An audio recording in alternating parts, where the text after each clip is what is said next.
Life isn't perfect, and neither are we. Nope. But we know how to face our fears And have some fun. and talk about all the messiest things of life. Like the messiest things. Get connected to yourself, get connected to others, and get connected to the life right in front of you. This is The Connected Life with Justin and Abby. That's me.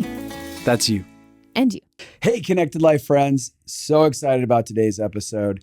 Before we get rolling, if you're not watching this yet, go to YouTube and check out The Connected Life. If you want an easy way to get there, go to Justin and Abby, that's abi.com/The Connected Life. Now, before we get started into this conversation, I'm here with a special guest, Marcus, who is one of my best friends. It's true. Who I absolutely love. And he's been around here for quite a while as far as like podcasts go, if you've listened for a while, but he's also been in our world for about a decade. And we're going to get into a really cool conversation. But we have a free mini conference coming up. Abby and I are launching, every year we have a mini conference on conflict. And Dun, dun, dun. dun, dun, dun. Conflict. Conflict is No! It's like a volcano blowing lava everywhere for most people.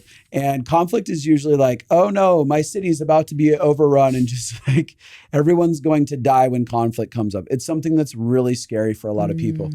And Abby and I were really broken when it came to conflict early on. And so we've spent years trying to find language for and processes for how to approach conflict.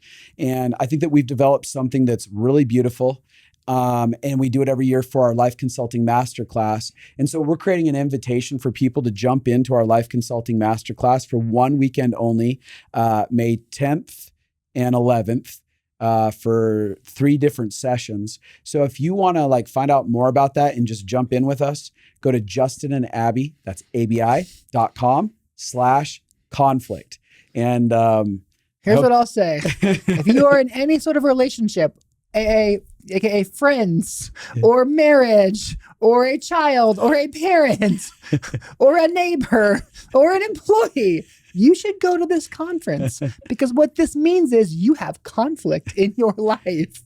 So please go so that all these can go well. That's real. I think that conflict was something that was terrifying for me. I want to say this for a second. I like literally would have complete anxiety meltdowns every time conflict came up. And all I wanted to do was run and get away. I was like, why is this happening? What can I do to just appease this person so that I don't get punished by this?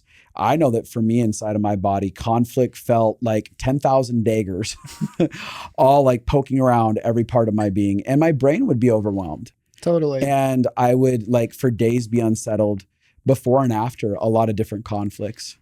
And so I think that for me, conflict has become something that I am deeply passionate about helping people navigate, because if you can do that well, all relationships can go well. Totally. And you can stop from shattering. Like marriages don't have to fall apart. Friendships don't have to blow up. You know, you don't have to get fired from your job. Like, totally. You as a boss can actually stop having employees leave, you know, when you understand conflict. If you're ever going to have relationships that have wholeness in them and they don't have a ton of like breakdown in them, you have to learn conflict. You do. It's the only way. Yeah, absolutely. But we're not talking about conflict We're today. not. That was a snippet though. I do appreciate you speaking into that. I didn't think you were going to speak into that, but I appreciate it. But again, for those of you who don't know, Marcus has been with us for a decade, and you are one of our master consultants in our Life Consulting Masterclass. You're someone who has been profound in my personal relational process as far as the aspect of feeling incredibly loved, safe, and nurtured. I think that there's been some beautiful repair in the area of masculinity in the ways that you've shown up in kind, gentle, and nurturing manners. And, you know, I joke about this, like you didn't feel like necessarily the most emotionally intelligent person when you first rolled in, but you've become someone who is deeply self-aware and deeply aware of the human condition. And you carry an immense amount of compassion for it, which is why I think you feel so safe and why so many people feel safe with you, because you actually see people beyond the messiness of their actions and see the fullness of who God says they are, right? You see their authentic self. And there's another aspect to you. You are a dreamer. And when I say a dreamer, you're someone who's like, you're very connected to this idea that there's a miraculous God who really wants to encounter humanity, and you dream with that. Yeah. There's something inside of you that's always like, God's so much bigger than we can imagine, and he's so much more involved than we've ever believed. And inside of that, it's like you take all of that feeling and then you put it into the idea of how you dream for your life and how you dream for people. And it's very hope-giving and it's inspiring. Yeah. So, and that's part of the aspect of what Marcus and I want to talk about today is we want to talk about seasons of feeling like God is involved in your life and some of the beauty that's inside of that. And also those seasons where it feels like maybe you don't believe there is a God, or you don't feel like God is involved, or you have a view of God that is so broken that you can't imagine that there's an abundance of love and goodness. And we also want to touch on the power of understanding, right? Like a good, loving God, and how that, like marinating on that, really meditating on it can affect us down to the physical cellular level. Totally. So, yeah, I mean, the reality is, in so many ways, like the things that we talk about around counseling or psychology or somatic work, like all of them are actually in the way that God relates to us, in his nature, in his heart towards us. And so I think they're always actually like interconnected. They're actually working together. Right. And they affect each other. So like the way I view God affects, or the absence of God affects my life. And the way that I, my emotional health, the way that I grow up and live, and the stories I learn affect the way that I interact with spirituality. So like spirituality and emotional health are like hand in hand. Yeah. And when you can heal each side and see it more clearly in a more true fashion, you actually have this really great relationship. And that's where life to the full is in those being done well. Yeah, I do want to, it makes me think of this as a side note, like people, because we live in such black and white thinking, it's either this or this type behavior. We're not creatures of balance usually. And so a lot of times we're heavy on spiritualism, or we're heavy on just practical, say, emotional health stuff. Or you have people who are heavy on the logic side of stuff that want nothing to do with spiritual or emotional, right? Like, but we're beings that don't want to like take and bring all these concepts and bring them in as one. Yeah. And do the work to bring them in as one. And I'm sure there's many reasons for why we do that. But I think like what you said, when you can bring an alignment of balance, that they deeply impact one another, and they impact the way that we experience life. Yeah. And so, I mean, honestly, part of this, we're maybe probably gonna do two parts, but the first part really is talking about painting a picture for what part of the fun, wild adventure journey with God can look like. And really kind of what you're talking about, like experiencing hope in recognizing what's available even with God, recognizing how do you steward or connect to the goodness of God that is working on our behalf? Yeah. Well, I want to say that I think that one of the common conditions that humanity battles with is this illusion of separation, right? And until we accept that that's one of our main battles, and accept that it's skewing our ability to see our Creator, our ability to see God. And that illusion of separation is so rooted within judgment. So we have this intimacy almost with judgment. Like, I'm going to judge myself. I'm going to judge other people. This is how I become a better version of myself. This is how I stay protected. But that judgment is like a noose around our neck. And what it does is, there's this verse that says, judge not lest ye be judged. And there's an aspect of that concept of like, when I judge, I actually implement judgment inside of my own life. Yeah. Go ahead. Oh, I was literally reading this the other day. It says, the measure at which you judge will be measured back to you. Right. And the idea is like, if let's say there's a stick, if it's a level 10 judgment stick, and I'm using it towards you, it will be measured back to me because it's the stick I'm using. Right. And so the idea, though, a lot of people think like, oh, that means God's going to do that thing back to me.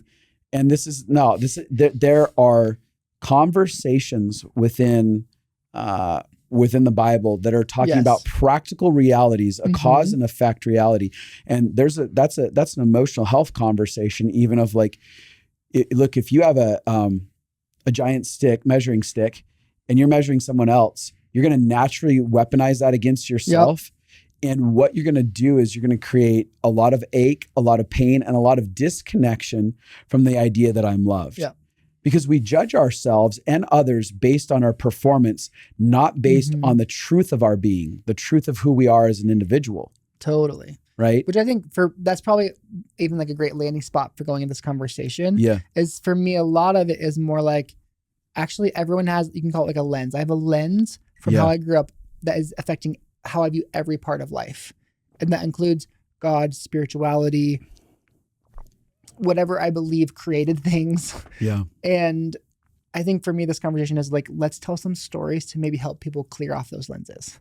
Yeah. Like honestly, it's going to be kind of story time with me and Justin sharing our moments where we felt met by God, where it changed our belief about money or our fears, our insecurities. And the hope really would be, how can we help you with your lens to see, oh, maybe God is different than I thought. Yeah. And maybe there's something available that I didn't know. Yeah. Well, why don't you go ahead and start that off? Yeah. I'm actually going to read something first, and then we'll go straight into that.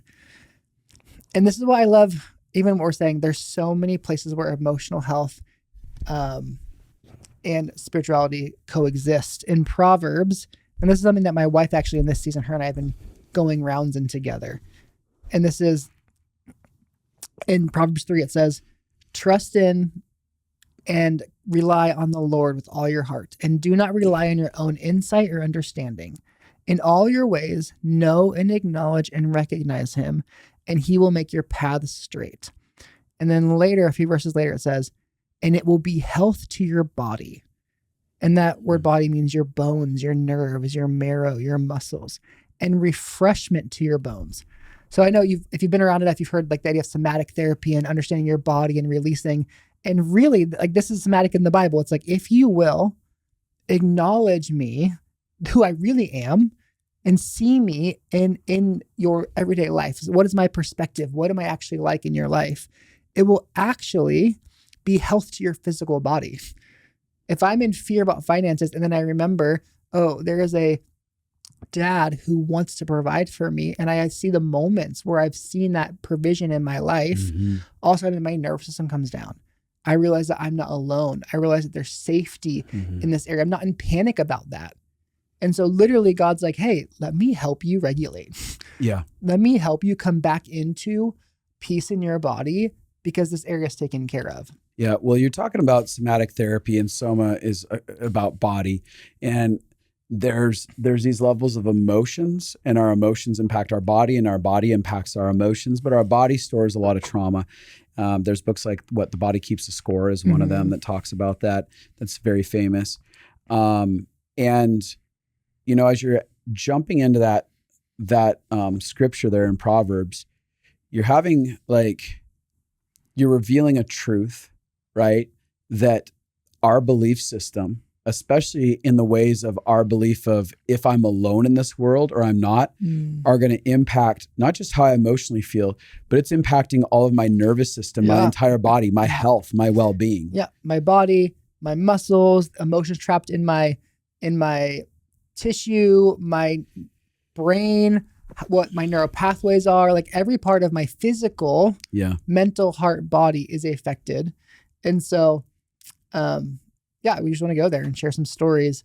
Yeah, I want to expand one other part, because I think that one of the conversations that is had in there is like, thinking about who God is, like that's a big question, because people are sitting like going, I don't know who God is. The version of God that I have. And I think that that's a big thing. Like, how do we establish who God is? Yeah. Like, what is God's character and nature? Yeah. Right. And I think that, again, that's skewed based on childhood experiences with Totally. authority figures. That's based on religious lenses, Totally. depending on what religious culture we grew up in. Yeah. And usually a lot of our religious dogmas are painted by our broken humanity. So we interpret the idea of God through the lens of we are orphan children, we are abandoned, we are pitiful, we're disgusting, there's something wrong with us. God wants nothing to do with us, but maybe he will if we perform enough, if we're good enough, whatever. Yeah. And so a lot of people, like, they're just battling that paradigm in and of itself. Yeah, which is really a huge part of having this conversation is like, I mean, this verse does nothing for you if you're like, imagine God. Well, God doesn't care about me and he's not going to, like, you're not going to have that piece God of hates you're me gonna and have he's panic. angry at me and I'm so, terrified of him. For us, it's really, okay, how do we help create a picture of some ways we've seen God show up in our lives? And then in the next conversation, talking through when it doesn't look like what we imagine, how do you process through that so it doesn't become, well, now I know that God doesn't care and he is actually absent and he's not in my story. Like and we'll talk about stories of places where we've had to wrestle through that, but how do you do that? Yeah. Let me ask you this question, Marcus. How did you learn about, say, a dad, a papa, a creator that felt safe? Yes. Felt like it opposed. Totally. Oh yeah. I mean, this is where again, they go together. So much of my own journey of starting to really learn what did my childhood, how did it affect me? This is where I'm like, we all have a lens. I started recognizing, oh, that imagined idea that God would be frustrated with me if I made a mistake, that's actually my dad. Or, oh, that idea that God uses guilt to get me to do things for him, oh, that's actually my mom. So there's a part of recognizing, where is this coming from? And the more clear my lens got, the more I could see, well, if that's not what he's like, then what is he like in this moment? So you started asking the question first off, like, well, you challenge your paradigm. You're like, well, what if the God that I know is wrong or different? Yeah. You became aware of some of your own history and how that might be painting it. And there are moments where I had God meet me, even in the wrong beliefs, where it's like, oh, I mostly thought you were kind of mad. And then he met me with grace and I could feel the love of God in a moment where I'm like, you didn't believe you deserved it. I didn't know how to believe this right, but I was met by a loving person. It's really good. Do you have some thoughts on that? Yeah. I mean, I remember probably my first time, well, that I would like started meeting, God met me. I remember being 15 and I had so much shame, like so much shame. I had a couple of sexual experiences with friends as a kid. Yeah. And I didn't know how to talk to people about it. I didn't feel like safe in my home to have those conversations. And so anything that has hiddenness and stuff where it's like, this is confusing, can create shame. And I had like what felt like a mountain of shame to me. Yeah. And I was just in this moment where someone shared with me the truth of, hey, God loves you no matter what. I was at this like weekend retreat. And for the first time it sank in, oh my gosh, I don't know how to like me still. I still feel like I'm worthless. Mm-hmm. But the idea that there is this God who knows everything, even that felt like horrible but good. Like, oh, you know everything and you still like me. Like I know parts, like I know the parts I remember in my story and I struggle liking me. Yes. But like, you know all of it and it felt worth it to you to want to be in relationship with me. Yeah.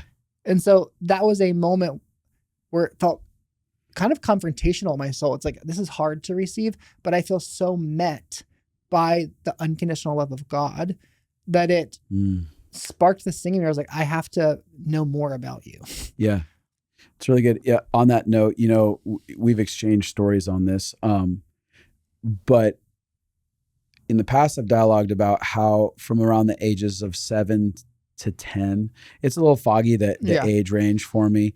But me and another friend as well had an ongoing sexual exchange relationship that was going back and forth. And I grew up in the 80s and the 90s, in a very small a cowboy town. So you can imagine that the idea of that, the way that the conversations went on around that stuff were especially derogatory.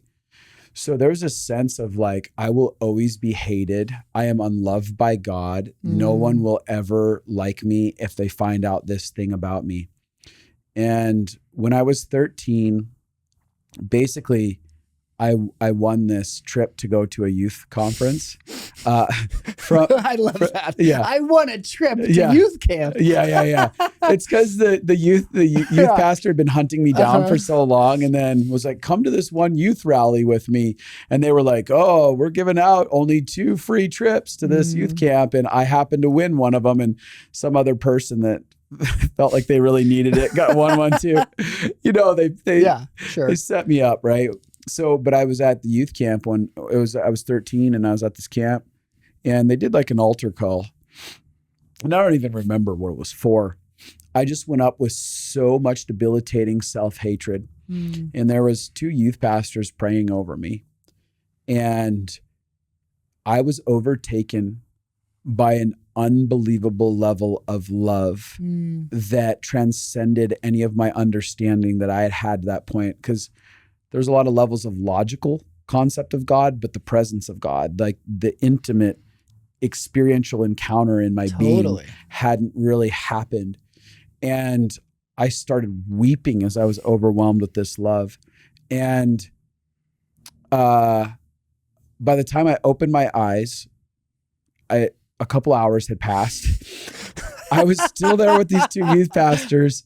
They were just standing with me in this moment of purely just like loving me. They had not walked away. They had not shut it down. Everyone was gone. I had no idea. Like, this was a room of a couple hundred kids had filed out, and it was just us. That is awesome. So I was lost in this encounter, and with spiritual experiences that I was having. And when I was done with it, there was this sense of complete deliverance from, I wouldn't say complete, I would say an immense deliverance from shame. Like, there was a whole realm of it that was gone, where I was like, okay, this thing happened, and I could start talking about it with other people. I started the process of being able to talk about it in a way that I didn't think I could ever do. Totally. And there was a sense that there is a dad that accepts what we perceive as some of the darkest parts of our human experience. Like, not accepts that, but accepts us. Totally. Right. And is like, I love you. I see you. And I see that you have this whatever you might call your darkness in your experience. Totally. But I want to be close to you. That doesn't actually disqualify you. Only you disqualify yourself from being connected to me. But this doesn't disqualify me from wanting to get to you. That's what my love is all about. It's wanting to redeem you out of the guilt and the shame and the condemnation that's inside of your own soul. Yeah. Yeah. I think probably similar for me. It was like what they did, it was like they did like this is why, like, really was like hey, we're all human and we're all messed up. You need someone to save you. And I was like, oh, you're right. Like, you say that and I think you're right. Like, I do need someone to help me.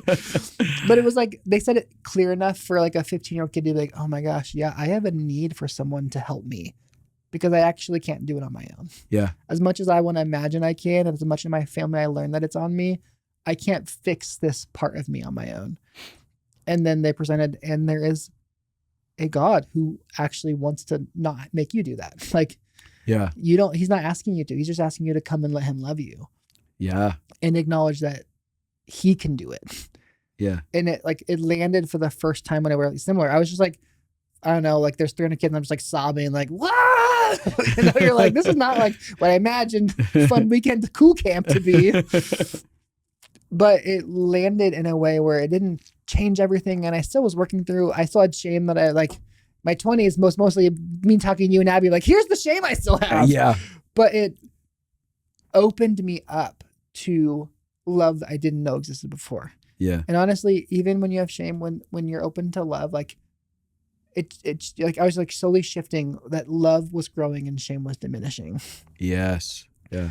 Yeah. So that was me as a kid. Yeah. And really what we're talking about is God is yes, there's logic, like that's what they call theology. It's like the thing, like the understanding of who God is, but there's also experience. And we're both sharing God experientially met us in a moment as kids because he wanted to be with us. Yeah, I even talk about the time I've shared a couple times on the podcast where I was in college, my first year of college. I was going to go get my gun from the dorm room and end my life. And back then I was in Montana. You could have guns in college. You could go hunt. I was going to go get that pistol, and I had a plan, you know. And there was, just as I was going out my door of my dorm room to go downstairs and get it, I had one quick thought. It was this idea, and it was, God, I don't want to die, but I don't want to live like this anymore. And all of a sudden, I felt overtaken by a presence of love that, again, was almost that indescribable love, that acceptance that I'm here in this moment. I hear you. I want to participate with you in this. I haven't gone anywhere. I've been in your story. You haven't been able to see me. It was almost like that. And all I can say is that I got knocked onto the ground. Like, that's the way to explain it. I just went backwards and fell onto the ground. And wow, you can even feel emotions coming up when I'm talking about it because I'm very connected to it. Yeah. And I start weeping for the next few hours. Just puddle of tears and snot on the ground. And the love was so immense. And the ache, there was this overwhelm of ache in my life. And my wanting to end my life was because I felt powerless to participate in the ache and the pain. I didn't know how to offload it. I didn't know what to do about it. I heard about a God that was real, but I didn't see the reconciliation in my life and in my family's life. And so I was like, this is bullshit. It's pointless. But in this moment, it was this game-changing moment where I knew, like, now he's involved. He sees this. In the years to come, I'm going to watch the outworking, like the inward working will be outward worked. I'll see it manifest outwardly, and I'm going to see the goodness made manifest in my life in one way or another. And that moment was, like, obviously vital because I'm still here.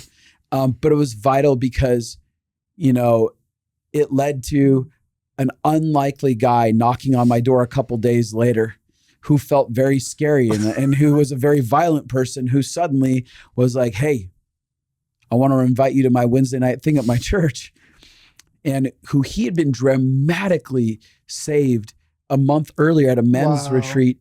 And he had a praying mama, you know, and he was suddenly praying for all the guys. It was this football player and he was very scary. And he was suddenly praying and, God, what do I do? I want to lend my life to you. And he's at my door saying, God told me to invite you to this thing and you're coming. It wasn't. And Justin could not say no. Yeah, there was not a negotiation.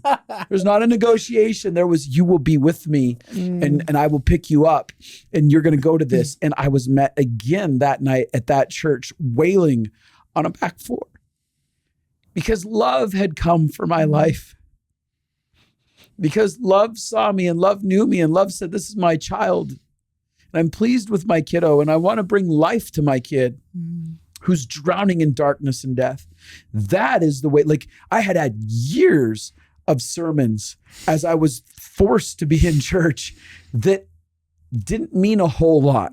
I'm not saying they were worthless, but the encounter with a real creator started solidifying an idea that there is a God unquestionably inside of all of our stories, hunting us down, politely standing at a door, knocking, waiting for us to have moments where we're like, all right, where are you in this? I'm open to it. And I know I'm blind to you, but I'd ask that you'd heal my blindness. Totally. I love that. I also, I mean, for me, because I grew up in a Christian home and this is where, like, there's just so many swirly things that happen. Like, my parents did love God and also they had anger issues. So it's like, you love God and you know God, but also you're yelling at me. And so now God's kind of scary because, like, you're the one who's telling you about God, but you're also raging. Totally. And there was a whole slew of other things in my home that were not going well. But then I look back, I'm like, oh, and God sent a young life leader Yeah. who sought me out, and they were Yeah. like, hey, you're going to come hang out with me and you're going to come to this thing. And I was like, okay, like, I don't know why you college kid are trying to be my friend. Like, this is weird, but it's nice that you want to be close to me. And just having, like, I look back and I'm like, oh, there was a lot of broken stuff in my childhood. And there were people that God was sending to meet with me. Like, I look back and I can see a fuller picture, like, oh, there was a person that God put in my corner in a season where my home felt so unsafe. But this person came and met me where I was. And so I can see the people that God was sending. And even like everything has its flaws and its good parts. And I'm like, a thing that with Young Life that was so good for me, that's really where I met God, was through that. They believed in a really fun God. Yeah. And so it'd be like, let's play these fun games. And I was like, oh my gosh, God is playful. Like, I thought he was like kind of intense and mostly serious. And it was like, I'm like, I needed that version of him to meet with me, because I needed a God that was light. Yeah. And relational. Yeah. And so, and it changed in different seasons, like in different times. And we'll go more into like college for me and learning more about the more probably wild parts of God. But in that season, what my heart needed and what God was meeting me in was I will pursue you and I care about you and I'm sending people in to be with you. And it was transforming my life. Like, when I look at that, I'm like, outside of God, I don't know if I made it. Like, outside of God intervening with different people and different like moments and him meeting me, I don't know how I make it through my childhood. Yeah. I'm so messed up. I'm crying out quietly on this other side over here. And part of what I'm thinking as I'm like, did not plan this. This is partially why I wanted to have this conversation, because I'm like, and this is the balance of, I actually love emotional health and it is a wonderful tool and it is true and it's real and it's scientific. And there are times where I'm like, God, I need you to actually meet with me because I've done all the steps and all the things. Yeah. And I need you as the person of unconditional love to come and meet me in this moment. Yeah. Because there's difference. Yeah. There's for me, I'm crying here because there's this connection to the collaborative nature of Papa with humanity. Mm-hmm. Like, God is so relational. Yeah, I hear a lot of people say like, God will use anyone. I'm like, God won't use anyone. God will collaborate. God will partner. Yeah. God will participate, because we're not tools. We are friends. We are people. We're children that God wants to participate with. And I think about how he's like, gosh, I want to be a friend with this Young Life leader who will go be a friend with Marcus. That will help me introduce myself to him. I want to be a friend with this young man who's very violent in college and angry. And I'm gonna get to my son's heart, and then I'm gonna go grab my other son who wants to end his life. I'm gonna go grab all of them, and I'm gonna keep knocking. I'm gonna keep running after these kiddos. In my mind, I see this dad who's unrelenting in his participation. Yeah. And inside of us, like, we can have a lot of walls up. He's like, that's okay. I'll respect your walls, but I'll still wait until those walls are willing to even show some sense of coming down, and I'll bust through and I'll meet you in ways that like you couldn't dream up. Like, I couldn't have dreamt up that someone would come show up at my door. Totally. Right. I couldn't have dreamed of that. Yeah. And I just said, I need something. I don't want to live like this anymore if I'm going to be here. And I think that that's really beautiful. I think it's beautiful that he, like, so many people are like, where God? I'm like, I'll tell you where God is at. He's in those loving expressions of people where they're reflecting the capacity of God's love that they have to give. And they reflect it to us, and they engage with us in the midst of the messiness of all of humanity. And I did want to add, you're talking about emotional health and stuff. And like, there's aspects where there's these one-on-one conversations that we need, right? With God. We need the encounter with God that sets something inside of us free. And then the expression of that love is at times is a practical working of a muscle or a knowledge inside of our being. Anyways, I'm sorry. I'm just Oh, like, I I don't know love why. it. I'm just undone while I'm sitting I here. love that you are having this moment, and I feel like I'm feeling God while you're having it. So this feels great to me. Yeah. Yeah. And this is like how he's saying the practical and the like being met in this one-on-one personhood of God, Yeah. where this is like they work together to unwind the torment that we're in. So I'm thinking like, I grew up with so much fear and control. And a huge area for me was finances and like, well, it's really, it's like provision finances, which felt like job too. So like, I have to make sure I have this job by this age and this internship and this thing. Otherwise, like in my head, it's like, I'm going to be homeless and I'm not going to get married because who's going to marry me if I have nothing to offer? Like I had such high stakes around finances and being taken care of that it was like, I was wound up in control. It was like my insides felt like this all the time. Yeah. Like I'm so wound up because I think if I make one wrong choice or if I make one thing that's not wise or according to the system, I'm not going to get what I need. And this is where like God will slowly chip away at things. Like usually for me, there are moments and there are often more like God poked at one spot, was like, hey, this is an invitation. Do you want to meet me here? And then we do that. And then again, hey, this is an invitation. Do you want to take it to a different step and see what's available? And I was thinking about college. I really wanted to go to this ministry school. And this is where like conflict family system, my parents were like, you're not going to like get a job. And it was like fine, well, who's going to pay for it? And I was like, I don't know, because I'm in college and have no money.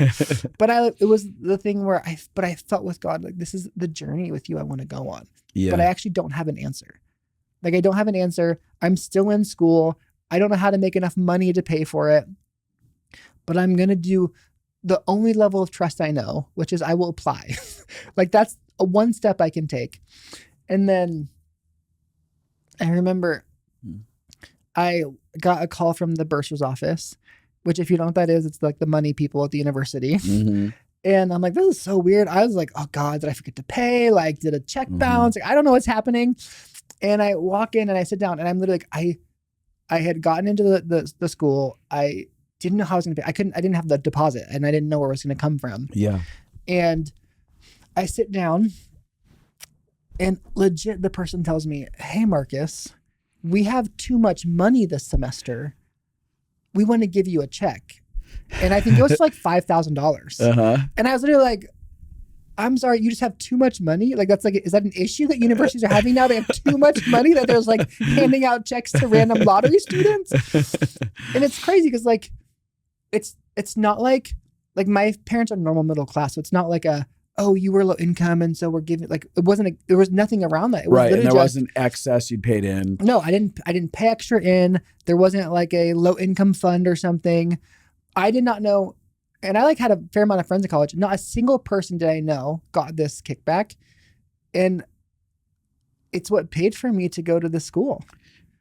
And I was literally like, that's insane. Like, that is insane. It is. I had not enough money, had no answer to it.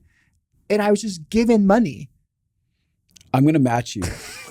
Check this out. Check this out. No, this is insane. Match me, bro. No. And it's a verbatim match. So I was in college in film school. So this is after I left Montana. I'm at film school in LA. I'm wrapping up the end of my school. It's the last semester and I have to do my thesis. And I literally am like, I need $5,000. So I don't know what to do about it to shoot this thesis. And I go to this businessman that I know that's a multimillionaire. He runs a major like hedge fund and stuff like that. And I was like, hey, do you want to over lunch? Do you want to invest? I still to this day laugh. I'm like, oh my God, can you imagine being in his shoes and having a 21-year-old be like, will you invest in this? And he was like, well, that's not something I'd invest in because I don't see me get my money back. But he was very loving and kind to me and stuff like that. But basically, it kind of turned me down. It turned me down, right? And I was like, this is the best of my efforts. I don't know where to get this money. I'm poor in LA. I got a call from the financial office. Shut up. This is true. I've never told you this. Way. And I was sitting here and I was like, holy crap, I forgot about this story. And it just popped back into my mind. Got a call from the financial office. They get me in there and they're like, yeah, Mr. Stoneball, well, we have this check for you for, wait for it, $5,000. We have too much money that we're going to give you. This is real. This is back in 2005. I think it was 2005. And they're just like, here, this is, and I was like, what? And they're like, yeah, there's too much money here. We're just going to give you this. I didn't overpay. I don't know what happened inside of the school. I still this day don't understand it. But it was also a $5,000 check. And I was like, I needed exactly $5,000. What the frick? And I was so excited. I was able to make my thesis film because my heavenly dad was like, oh no, I invited you to participate in film school. It was inside of your heart. Yeah. We have provision for that. Totally. Yeah. Yeah. And that's the same way I felt like with the birth showers. I was like, oh, I'm taking the only step I know how. And God, as a really good dad, is meeting me. Yeah. I don't know why the university gave me money outside of like, God was like, yeah, let's do this. And honestly, it changed my life. Like going to that school, it's why I know you guys. It's where I met my wife. It's where I got my career. Yeah. And I was like, yeah, I can give $5,000 to that. Yeah, totally. I can get this university to decide that this is the year they're going to give money away to random students. Done. I think it's fascinating. We both have the same story. I like literally like as we were talking there, it was literally getting hit with like, oh my God, I have the same story that Marcus has. This is nuts. Yeah. Yeah, that is one of the things that like in our pain and our hopelessness, there can be nuggets of love all along the way. Like I remember when talking back about that that youth trip that I won, the youth leader, I've said this before, he hunted me down weekly. It was like, want to come to youth group? And I was like, get out of here. And I'd shut the door in his face, but there's this sense that like, when I looked at my childhood, I was like, I don't see that there was any love in my childhood. Yeah. But you're blind to it until there's an opening where you all of a sudden go, oh, the pain starts getting healed. And you go, and there was love, and there was love, and there was love. These acts of love or acts of God getting involved inside of our lives, wooing us into a connective experience, wooing us back to the knowledge that we are not alone. But when we perceive that we are abandoned, it coats all of our life. And we're sitting there being like, I was never loved. No one cares about me. There's no hope inside of my life. There's no way this is going to work out. And this is our intimacy with fear. That's coated our lenses and again blinded us. And again, these are moments where all of a sudden when you start looking at your life and you look into your history and you go with an open heart being like, okay, God, show me where you have been. Yeah. No matter how abusive our tales are, there are moments that are wrapped into it to potentially invite us out of destruction and chaos and to heal the messiness, the darkness that humanity has perpetuated. Yep. But even like what you're saying in like very logical terms, our brain is going to search for the story we're telling it. So if I'm telling it a threatening story all the time or a fear story, it's going to look in its history and around you to find where is that true. And so this is even a hard part with clients, or like not a hard part, like a practice like, hey, can you tell me a moment where you felt love recently? Like I am practicing helping them to have a brain that can see or eyes to see where there is goodness in their world. And when they can practice that, it's like, okay, where is a moment where you felt love growing up? Where is a moment where you felt not alone? Where's a moment where someone saw you, protected, safe, taken care of? And so really we're just sharing those moments. Yeah. Yeah. One of the things that as I've grown older and older, I try to keep a running history. Like what I mean by a running history is like I am marking these moments. Oh yeah. As they're happening. I'm going, okay, here you are right here. Here's how you just showed up with this friend. Here's how you showed up with Abby for me. Here's how you showed up through this random stranger who came in my life. I am going to make note of it. I am going to gather evidence. And that's become a consistent thing, is gathering evidence. Totally. I literally have a note on my phone that is for this purpose. It's like in the Bible, they have the Israelites. That's the group of people in the Old Testament that God was in a relationship with, or we see their relationship. Yeah. And they did this thing called memorial stones. And it was whenever God would meet them or a moment happened, they would put stones into a pile as a physical remembrance. Oh, God met me there. And it'd be like, for a few generations, they'd be like, hey, Dad, why is that there? Like, oh, let me tell you this story of when God parted a sea and we had no answer. Let me tell you a story of when we were brought into a promised land that we didn't pay the price for. Let me tell you a story. Yes. And we do that in our own lives because, and this we'll talk about, like when you're in the season where like the painful seasons or dark seasons or hard seasons, or you go through life and you forget. Yeah. Like forgetting is really normal. And it's helpful to have these markers to remember the moments. I remember, that's really good. The markers to remember the moments. I remember when I was getting married to Abby, there was, I had felt like God told me years prior to go buy a ring, I remember a very the story. specific Yep. wedding ring. And I went on a whole journey of buying a wedding ring and ultimately didn't have anyone I was going to get married to. And I was like, I'm a crazy guy. Like, why do I have this? Yeah. And I happened to be given this wedding ring in a Fabergé egg, which was the highlight from my buddy who sold it to me. He was like, it's in this crazy setting. It's like a Fabergé egg. And I didn't even plan it.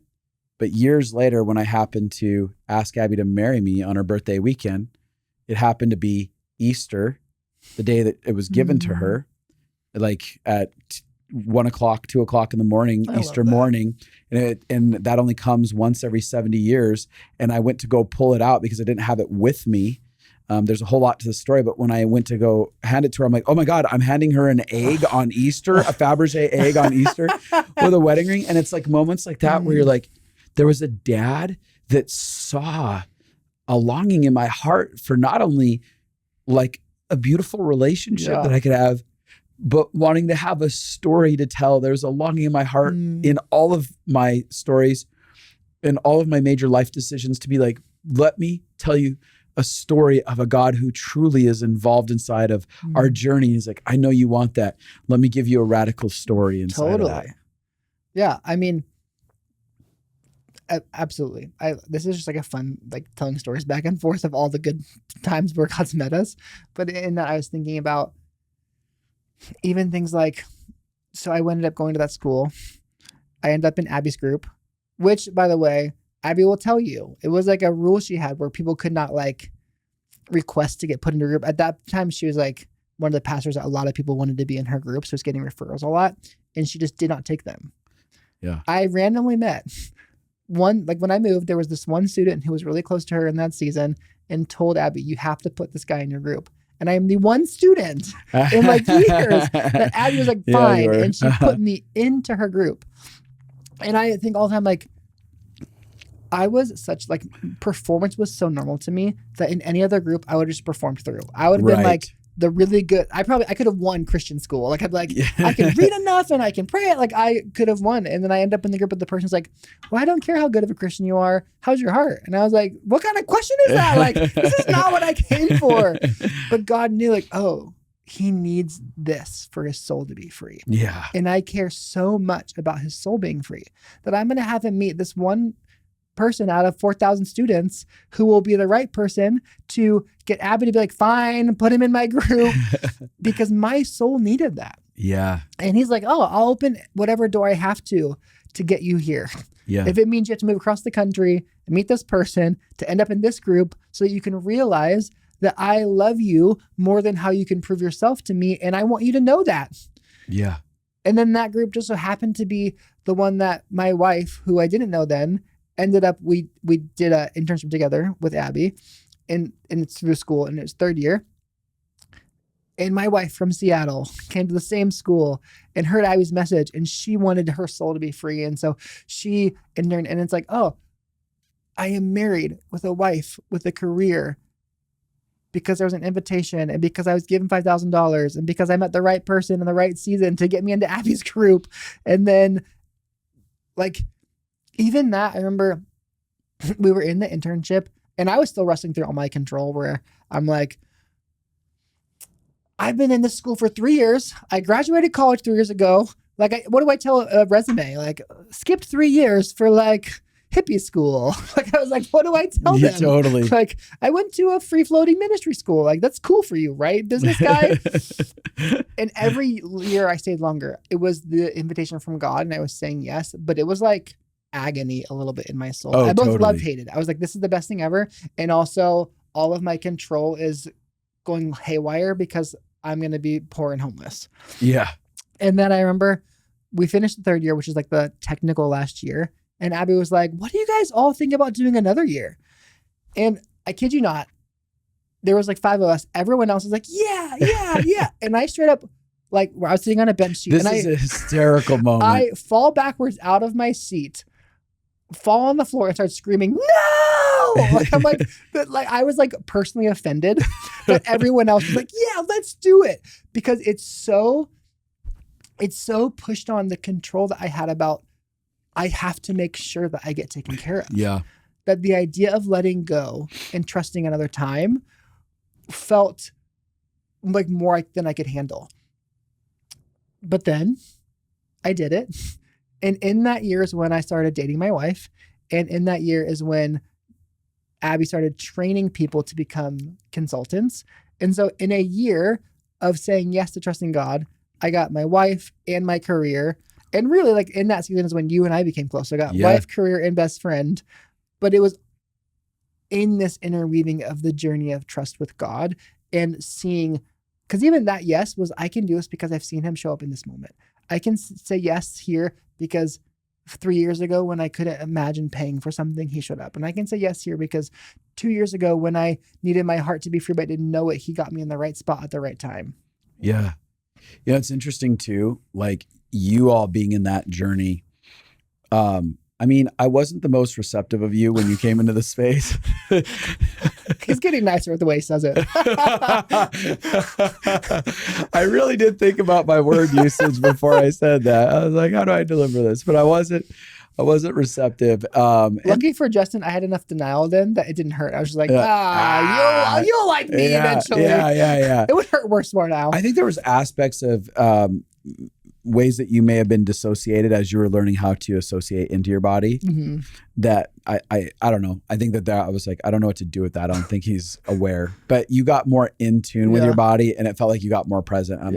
And I think that even my own triggers are like, oh, if somebody's disconnected from themselves and they don't feel safe, like I have no idea how they're going to show up, and that's all my own stuff. Anyways, but you in that process, there was like this amazing, like you ended up being so available in some of my hardest times. Like there was all this resistance, but Papa's like, no, you two are going to be great. You're going to be great for each other. You're going to be a gift for each other. Yeah. And he was lovingly tenacious at fighting through my walls. Like he was lovingly tenacious at fighting through your walls about you wanting to escape and get out of the situation, and not forceful, but there was a sense of like, oh, there's a dad who's like, hey, let me show you something else. Let's think about this. I'm just saying, maybe, huh?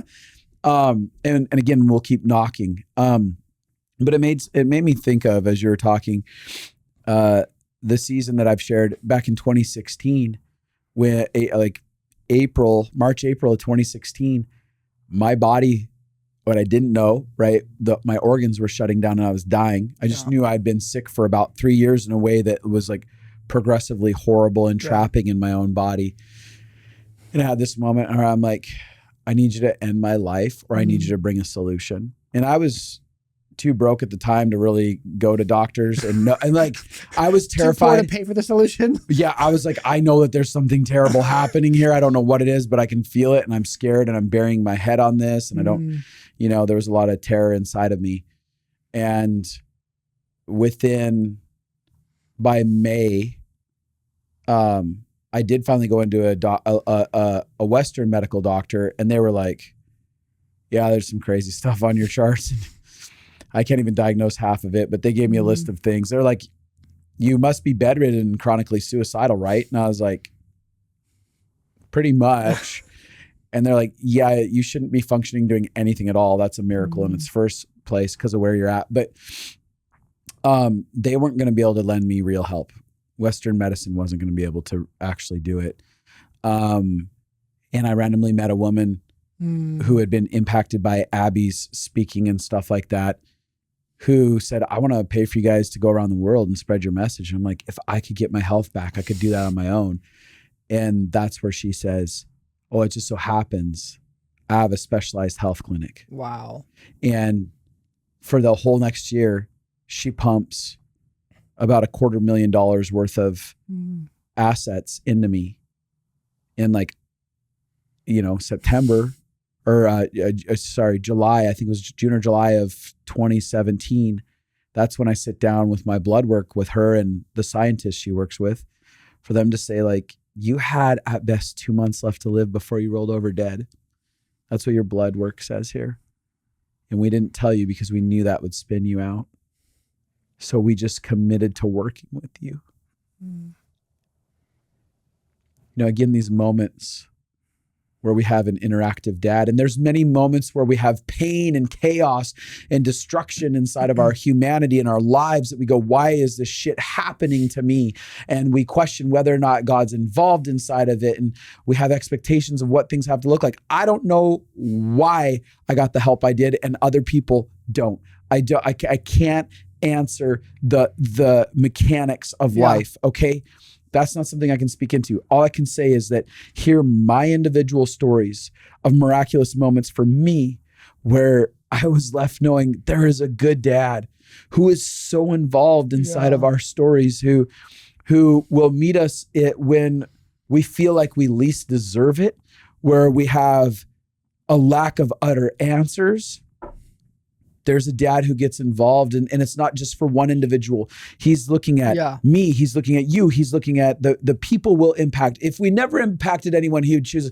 But he's looking at the whole scope of all of humanity. He's going like, I want to get involved in everyone's life, and I want to see the beauty. It's almost like when something is set in motion, it's like there's this dad who wants to see the ripple effect of one life and the impact of one life coming alive to love, coming alive to health and healing and wholeness, and watching the bloom that happens all over the place, the collaboration that gets to happen, and these are just like tiny moments among hundreds, if not thousands, that I have of like in that.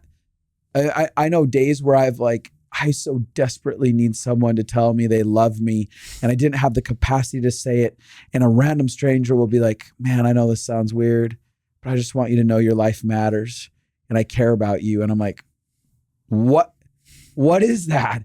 What is that? That is a dad who is interactive in our stories. Totally. I was even thinking as you were sharing, kind of you're saying there's the moments where it I don't know why that happened for me and not for someone else. Or I was thinking about Abby's season. There's a season where she was really sick. Yeah. And in that season, you guys were wrestling through, and I think this is a great topic for the next one even, but you were wrestling through, where's God? I know he heals. I'm in a healing culture where people are getting healed all the time and this isn't happening. And that can be real. And it can be real in that same season. God gave me a dream, and in the dream he told me, tell Abby to go to Lebanon. She's going to get healed there, or there's healing for her there. I can't remember the language. And I woke up and I was like, okay, I guess I should tell Abby to go to Lebanon. I don't know. I'm just having this experience. And then I tell Abby the dream. And then it turns out she gets contacted by this person and they know a doctor, and the doctor is from Lebanon. And that's the reason she's like, okay, I'll spend the money to go there. And not that it fixed everything, but her health dramatically changed in a following seasons from that, where it's like, I don't know why that time it wasn't this thing, but God was still so in the story in this moment and meeting and speaking to me to speak to my friend. And so those can be held in tension, and this can be really true. And it can be a moment of God so seeing her in her story and so seeing you in the place that you're in the midst of this thing still being true. Yeah. Whew. I was just thinking about that. I was so connected with that season of watching her be so sick and me begging, God, I need a solution, and in so much fear that God's not good in this area. Totally. And I remembered the surrender moment in the back parking lot of this office building where I was just like, if she dies, God, you're still a good dad. Like, and it wasn't a negotiation tactic. It was just a sense of like, I can see that you've been good in my story. I was reflecting in all the beauty that I had experienced for so many years in so many different avenues, and the war inside of me where I was holding on to my right to accuse God.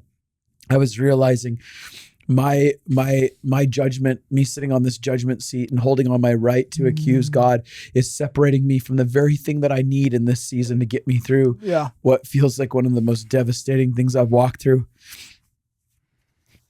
And I remember just being like, I am sorry. I surrender my right to accuse you. Wow. And I didn't feel shame. I didn't feel guilt. I didn't feel condemnation for holding that stance. It was just like, I'm going to lay down my battle that I'm having here with you, because it's not with you. It's just my heart is scared and I'm in a lot of pain and I don't know how to do this. I don't know what steps to take. And I want to blame something or someone. And I'm done with accusation. And this moment is just happening and it's scary. And I'm going to accept that. And I'm going to accept that you're a good dad regardless of how this plays out. It took me years to get to that. Totally. Like, it's something that's inside of me that no matter how the rest of my life plays out, no matter what challenges come, pitfalls, losses, I'm just convinced that there's a really good dad. You can't convince me of different. You can't convince me he doesn't exist, because I've seen too many circumstances with too much goodness. You can't take that from me, no matter what. It was like in the midst of it, when I was so helpless, so powerless, all of a sudden this dream comes through, and this alignment of someone saying there's a doctor in Spain and he's from Lebanon, and me not knowing how I was going to pay for it. And then suddenly all circumstances coming into play where we created the Compassion Project, and that paid for us to get there. Just thinking about how I just celebrated Abby's 40th birthday.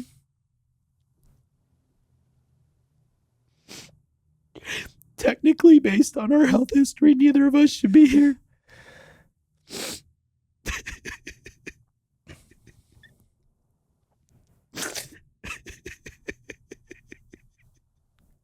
It is my greatest darkest moments. There was love that saved me. There was practical collaborative effort from a dad who was super involved.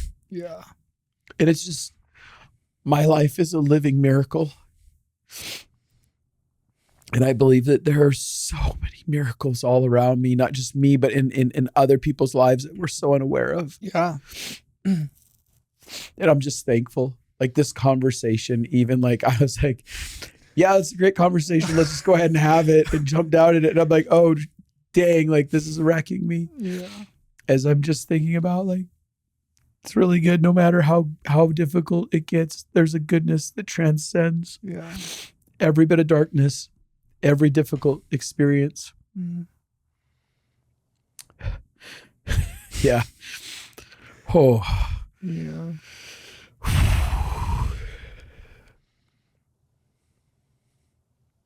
Well, we're running out of time. Are there any last minute stories that you're like, these are really fun, quick snippets that I want to put in there? I don't even know. Now my battery's just drained after that cry session right there. Holy cow.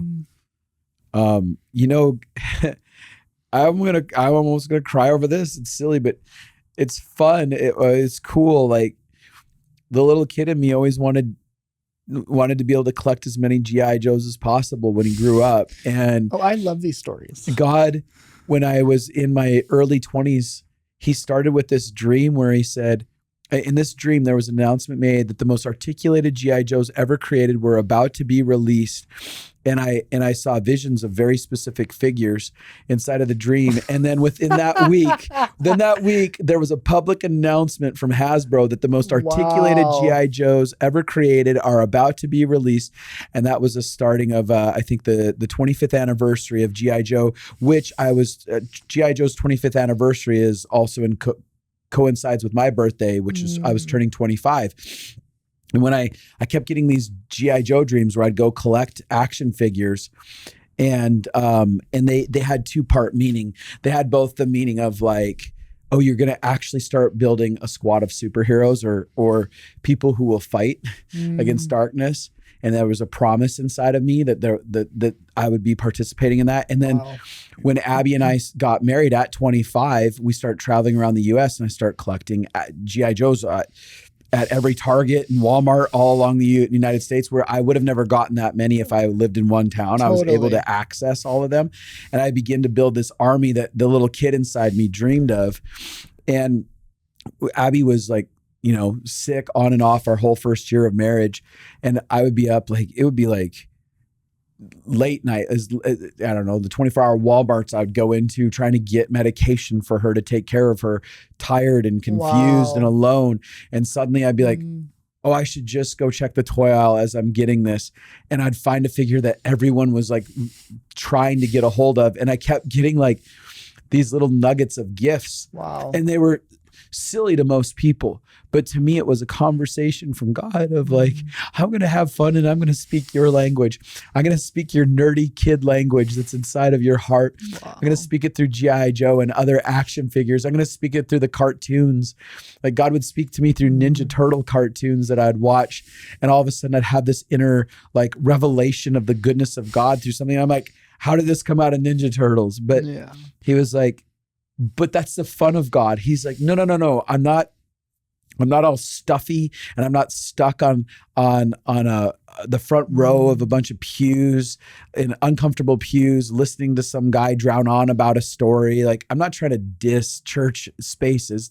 There's good spaces there, but he's like, I'm going to meet you in your everyday life in the language that means something to you, whether that's fishing and that's snowboarding or that's hiking or that's like gardening or it's like, I don't know, collecting Hot Wheels. Like I say Hot Wheels because I see guys in their like 60s that collect Hot Wheels at Target all the time. But he's like, whatever it is, I can dialogue with you in that space and meet you. And that's been a fascinating joy inside of me that he wants to participate in my childlike wonder through these avenues. Oh yeah. It's always so funny. Like there's a whole season where we'd be like driving somewhere together, like, hold on, I got to pull off. I'm like, oh, Justin, God spoke to Justin again. And there's a toy in this random store. And like, we'd be like driving to Chico and it's like halfway there. Hold on, I got to pull over. I'm like, is there a toy store? Like, I don't know, where is it? Because there's a whole season where God would just be like, you'd be on the prowl for this one and God would be like, hey, it's here. And so it'd be like on the middle of the journey we're on, Justin would pull over because God just was like, hey buddy, that thing that you've been looking for is at this store. Oh, I literally the other day, I was like running to the office really fast and out of nowhere I hear this one figure that you're looking for is at Target right now. It just got delivered. And I was like, that's a weird thought. I pull in there and they had just unloaded and there were 4 of them and I grabbed all 4 of them and I like going to the front with it. And I was just like, oh yeah, it's so cool. Yeah. It's so cool. He's in it and he's going to be in I've decided that I give him permission to be part of everything. Yeah. I think that there's this resistance inside of some of us because of our self-protective walls that say, I don't want you in any of it. I don't know if I can trust you. He's like, okay, I'll still knock. I'll wait. I'll kindly give nudges. But there's something profound when you're just like, all right, Dad, however you want to show up, like show up in all these avenues. And he's like, let's do it. And I have really given an open door to like, you can express yourself in any way you see fit. Here's who I am. I know you want to meet me who I am. Let's do this thing.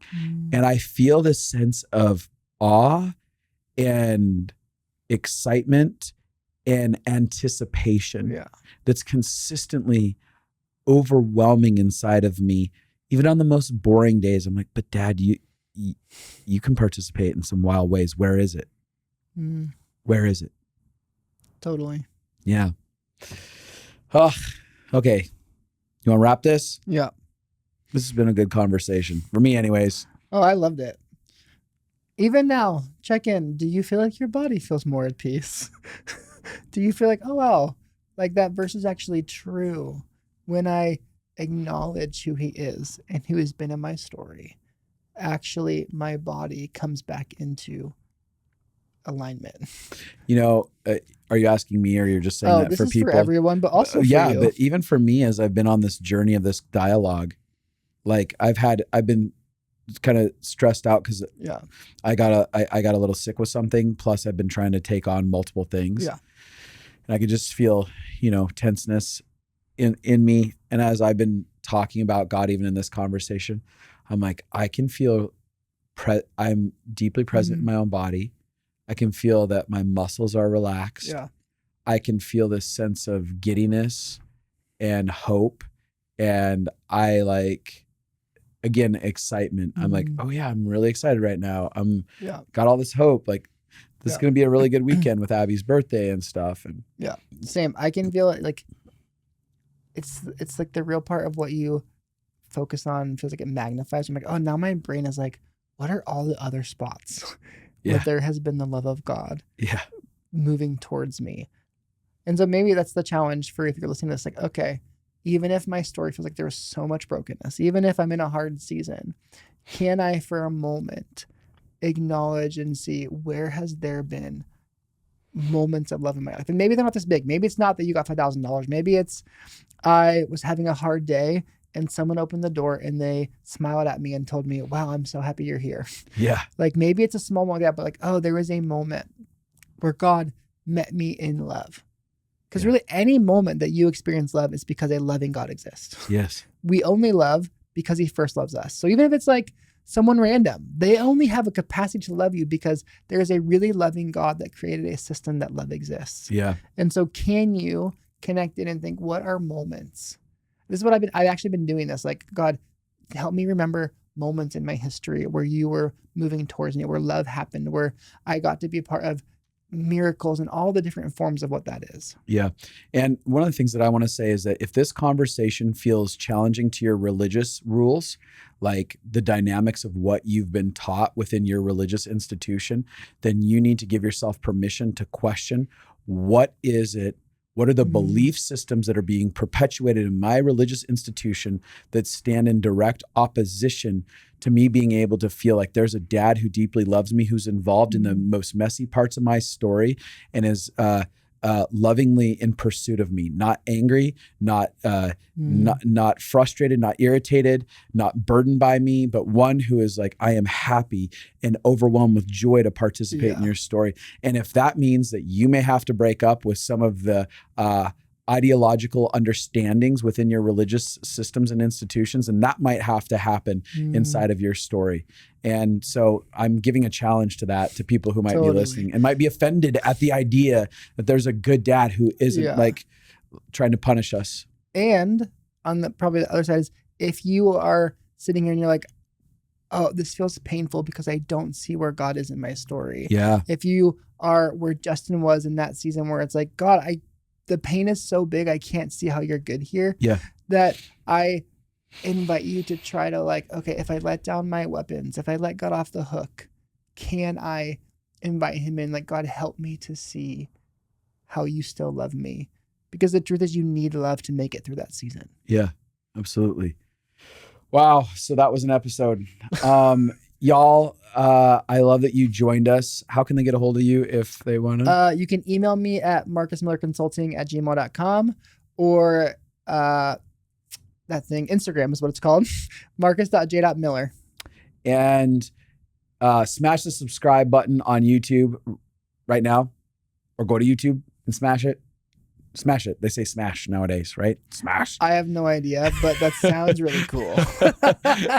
Subscribe to us. Again, you can go to Justin Abbey, that's abi.com/theconnectedlife to get to the podcast, or /conflict to partake in our mini conference, May 11th is what you said. 10th and 11th. Yeah, May 10th and 11th, Friday and Saturday. So there it is. I'm gonna go to the bathroom now. I gotta go pee. You gotta say bye? Say bye. Bye. Deuces. I'm out. Peace.